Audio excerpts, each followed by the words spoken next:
Good morning student. हम लोग भारत की खोज पुस्तक पढ़ रहे हैं। कल हम लोगों ने अहमदनगर किले के बारे में नेहरू जी द्वारा लिखी हुई कुछ चीज़ें देखा कि नेहरू जी को जब अहमदनगर किले में लाया गया तो उस समय शुक्ल पक्ष प्रारंभ हो चुका था। उन्होंने ये भी बताया कि हमारा स्थायी सहचर चांद रहा, जिसको देखकर हमें ये प्रेरणा मिलती रही कि अंधेरे के बाद उजाला होता है। उसी तरह मन में विश्वास और उम्मीद की किरण जागी कि हम लोगों ने जो स्वतंत्रता संग्राम के लिए लड़ाई छेड़ी है उसमें हमें अवश्य सफलता मिलेगी। बच्चों, आज हम लोग उन्हीं के द्वारा लिखा हुआ अतीत का भार शीर्षक के बारे में देखेंगे कि ये शीर्षक में उन्होंने क्या लिखा है। उन्होंने लिखा है, दूसरे जेलों की तरह यहाँ अहमदनगर के किले में भी मैंने बागवानी करना शुरू कर दिया। मैं रोज़ कई घंटे तपती धूप में भी फूलों के लिए क्यारियाँ बनाने में बिताने लगा। मिट्टी बहुत खराब थी, पथरीली और पुराने मलबे और अवशेषों से भरी हुई। चूँकि यह ऐतिहासिक स्थल, इसलिए अतीत में इसने कई युद्ध और राजमहलों की दुर्लभ संधियाँ देखी हैं। यहाँ का इतिहास बहुत पुराना नहीं है। घटनाओं की दृष्टि से इसकी कोई विशेष अहमियत भी नहीं है, परंतु इससे जुड़ी एक घटना आज भी याद की जाती है। बच्चों देखो, वह कौन सी घटना है।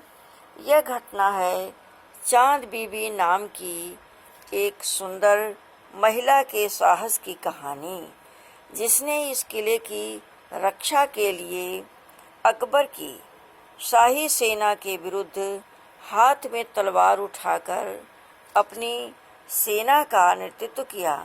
चांद बीबी ने अकबर की शाही सेना के विरुद्ध अपनी सेना का नेतृत्व किया। बड़ी बहादुर थी, परंतु अंत में उसकी हत्या उसके अपने ही एक आदमी द्वारा हो गई।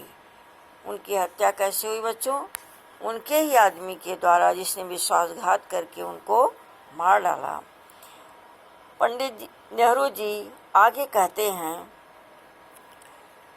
कि खुदाई के दौरान हमें जमीन की सतह के बहुत नीचे दबे हुए प्राचीन दीवारों के हिस्से और कुछ गुंबदों और इमारतों के ऊपरी हिस्से मिले। नेहरू जी खुदाई कर रहे थे तो वहाँ पर क्या मिला? प्राचीन दीवारों के हिस्से और कुछ गुंबदों और इमारतों के ऊपरी हिस्से मिले। उन्होंने आगे कहा है, हम बहुत दूर तक नहीं जा सके, अर्थात उन्होंने आगे तक खुदाई नहीं किया। क्यों नहीं किया बच्चों? क्योंकि अधिकारियों की मंजूरी नहीं मिली और न ही उन्होंने लिखा है, न ही हमारे पास ऐसे साधन थे जिससे हम उस काम को आगे बढ़ा सकें। तो क्या किया उन्होंने फिर?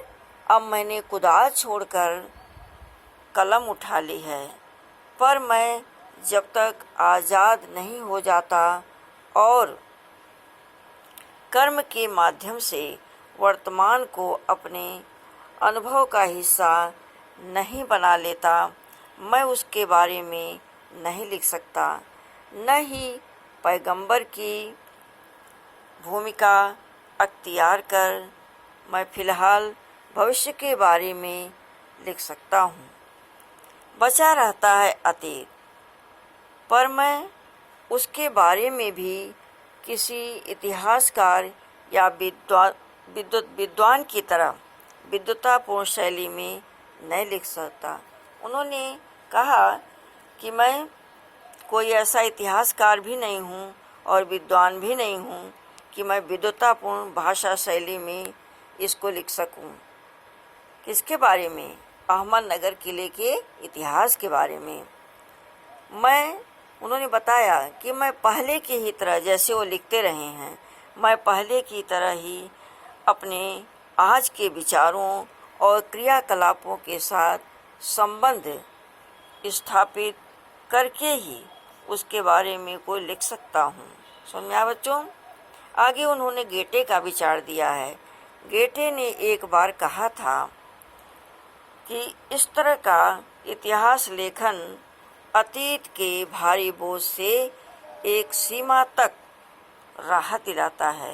गेटे ने कहा कि इस तरह इतिहास लिखना, किसी इतिहास के बारे में लिखना क्या कर सकता है? अतीत की जो भारी बोझ है उससे एक सीमा तक राहत मिलती है कि हमने कुछ लिखा। बच्चों, आज हम लोगों ने नेहरू जी द्वारा लिखा हुआ यह अतीत का भार शीर्षक के बारे में पढ़ा, जिसमें उन्होंने बताया कि मैं अन्य जेलों की तरह, यानी वो कई बार जेल गए क्योंकि स्वतंत्रता संग्राम में उन्होंने भाग लिया था, जिसके कारण उन्हें बार बार जेल जाना पड़ता था। तो उन्होंने लिखा कि मैंने यहाँ भी अहमदनगर किले में भी बागवानी का कार्य करना शुरू किया, पौधों की देखभाल शुरू किया और यहाँ हमें खुदाई करने का भी अवसर मिला, जिसमें उन्होंने बताया कि ज़मीन बहुत पथरीली थी और पुराने मलबे और अवशेषों से भरी हुई। मलबा कौन सा था? अहमदनगर के किले की दीवारें, प्राचीन दीवारें। ठीक है बेटा।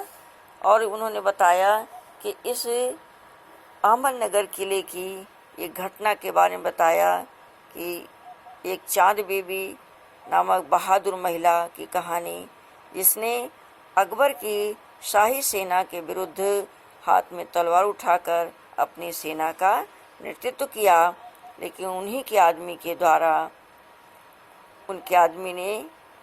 एक आदमी ने विश्वासघात करके उनकी हत्या कर दिया।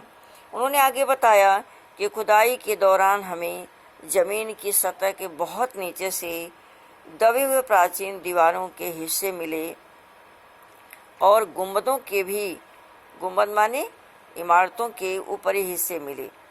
उन्होंने ये भी बताया कि हम खुदाई का काम बहुत आगे तक नहीं कर सके क्योंकि इसके लिए हमें अधिकारियों की परमिशन नहीं मिली, स्वीकृति नहीं मिली और हमारे पास पर्याप्त साधन भी नहीं था। उन्होंने आगे बताया कि मैं इसके बारे में कुछ लिखना चाहता हूँ, लेकिन मैं जब तक आज़ाद नहीं हो जाता तब तक मैं अपने स्वतंत्र विचारों से क्या लिख सकता हूँ। उन्होंने अपने बारे में समझाया कि मैं कोई पैगंबर तो हूँ नहीं कि मैं कुछ भविष्य की बात लिख सकूं, या मैं कोई इतिहासकार या विद्वान भी नहीं हूं कि मैं विद्वतापूर्ण शैली में इसके बारे में कुछ बताऊं। हाँ, मैं हमेशा लिखता रहा हूं, उसी तरह अपने विचारों को मैं व्यक्त करना चाहता हूं। उन्होंने आगे गेटे के बारे में बताया कि गेटे ने कहा है कि इस तरह का जो इतिहास लेखन है अतीत के भारी बोझ से एक सीमा तक राहत दिलाता है। बच्चों, इसके संबंध में जो कुछ हमने समझाया वो तुम्हें समझ में आया होगा, हमें पूरा विश्वास है।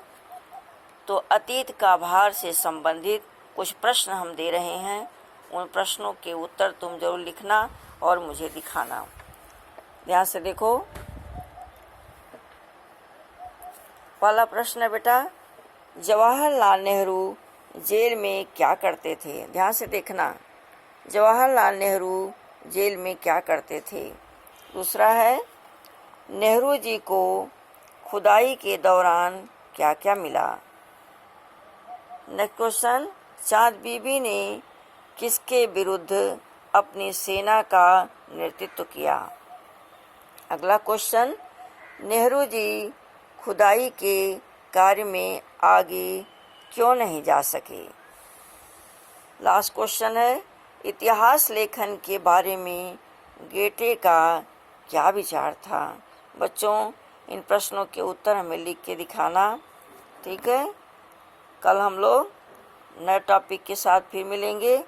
Thank you student.